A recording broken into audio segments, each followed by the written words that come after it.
I'm giving you a heads up, if you've got a weak heart, don't watch this video, because this is simply the biggest humiliation in One Piece history. The episode starts with Kid making the most of his last moments, realizing just what kind of mess he's gotten himself into. Run while you still can, buddy. Shanks, still showing some mercy, gives him a chance. He asks if Kid wants to fight or hand over his road poneglyphs and flee, but Shanks is too cruel. Man, he gave him the option to fight so Kid would think he stood a chance, but what's about to go down here is a one-sided massacre. While things were about to blow up in Elbaf, the chaos was already in full swing over in Egghead. Everything was a mess because York betrayed the Vegapunks and handed them over to the world government. But it wasn't overnight that she decided to become a rebel. She came up with a whole La Casa de Papel style strategy beforehand. It all started with York running around with that innocent look on her face, calling the Seraphims so cute you almost wish a truck would fall on her head. She asks for their help, and the kids come down to listen. She calls them over for some gossip and says that the world government decided to eliminate her along with the old man. She asks if they aren't just a pain, and Little Hancock replies, yes, they are a pain, but they messed with the wrong person because York has a plan. She tells the Seraphims to take care of the obstacles while she handles the rest. Since she locked the barrier, no one could enter or leave, so all they had to do was send everyone 6 feet under. Yeah, not literally the ground since they were up in the clouds, but you get it, right? She says that when the Seraphims rebel, people will want to know who gave the new order, but if they find out it was her, she won't be able to handle everyone at once. So, she asks S-Snake to turn her to stone in front of everyone so no one suspects her, but she tells her to unpetrify her afterward. Got it? And Little Hancock goes. Hi.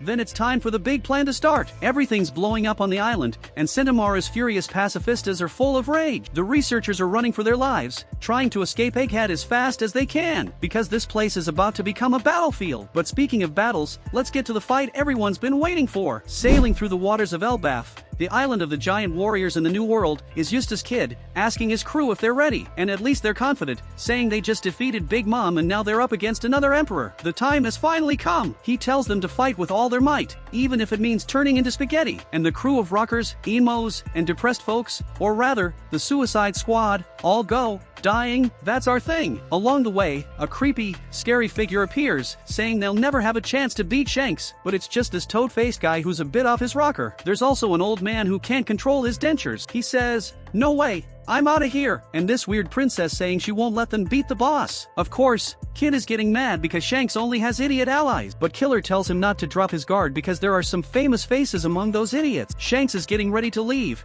and even this monkey is excited for this humiliation. This Tarzan tells him the allies have confronted the enemy, but the red-haired tells them to call them back. 3 stooges show up, saying they won't let the enemies lay a finger on the boss. But he goes, "I got this." But they're delaying the fight because a bunch of ladies are clinging to Shanks, begging him not to leave, and he's all flustered. Even the giants start teasing the red-haired, saying no one will let him go alone. But it's no use begging, he has to go because a dangerous guy has arrived. He tells the ships to turn back again, or they'll be called weaklings for losing so many men, and everyone starts cracking up. The kid who looks like a mini sumo wrestler tells the boss to relax, they'll handle that brat. But Shanks warns them not to underestimate the enemy because he's worth 3 billion berries. And think of a humble guy. Even though he could wreck that enemy ship with a single blink, he still pretends Kid has a chance to win. Shanks asks if the wounds from Wano have healed, and Usopp's absentee dad says they should be, because they're itching for a fight again. The red-haired asks if there's any news about Blackbeard, but Bob Marley over there says no. He hasn't shown up at Pirate Island or Wano, where they were waiting for him. Hongo hands over a scroll full of info about Captain Kidd,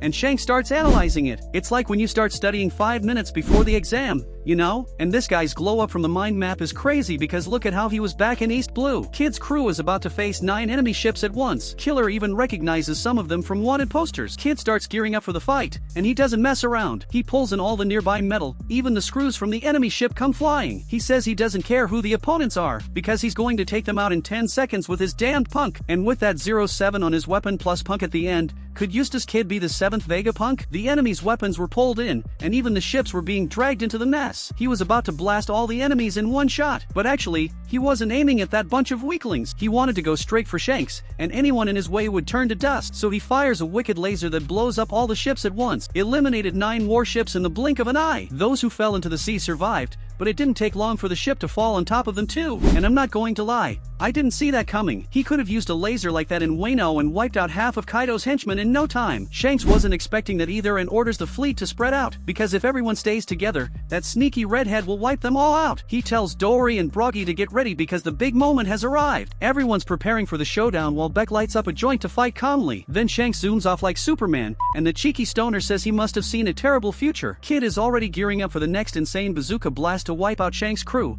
but Shanks summons a creepy griffin that makes the kid tremble. Then he unleashes a sick commissary to slice that toy in half. Shanks' Conqueror's haki was so strong that the rock band passed out on the spot. The ship's windows shattered, cannonballs exploded, and a giant spirit bomb appeared over the ship. With a single strike, the redhead did all that and sent Kid flying. He crashed to the ground like a sack of potatoes and immediately regretted picking a fight with this monster. He started losing consciousness and was about to head straight to heaven. It's that classic moment when you see your life flash before your eyes. He remembers the day he told Killer they just needed one more road poneglyph to become the Pirate King. He started mocking Kaido, Big Mom, Shanks, calling them a bunch of old-timers who didn't stand a chance against him. And the next scene is going to be heavy. Ha! Kids, don't watch! Kid says he will be the Pirate King, and Killer starts laughing, so he turns around to ask why that bastard is laughing. But Killer is all torn up, standing while the ship is on fire. The subordinates are screaming for the captain to wake up, but he's not opening his eyes. He's not breathing, not moving. He's not alive anymore. Killer tried to jump in front of the attack to protect Kid,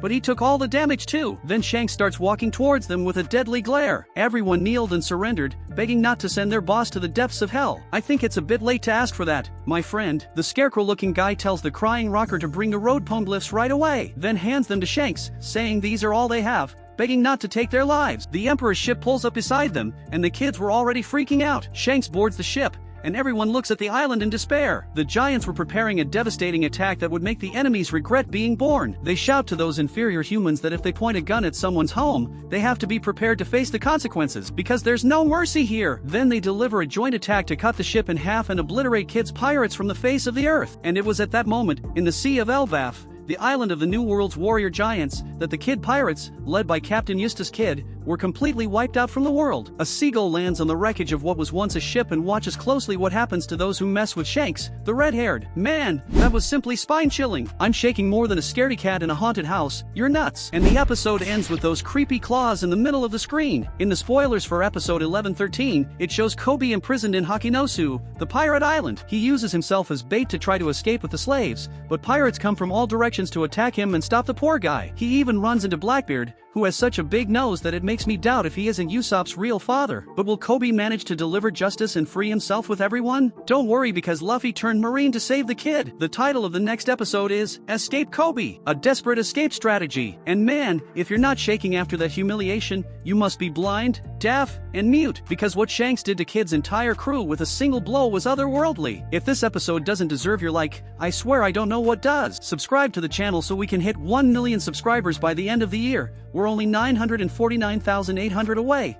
I believe. Thank you so much for watching this masterpiece of an episode. I'm signing off here. Thanks and goodbye.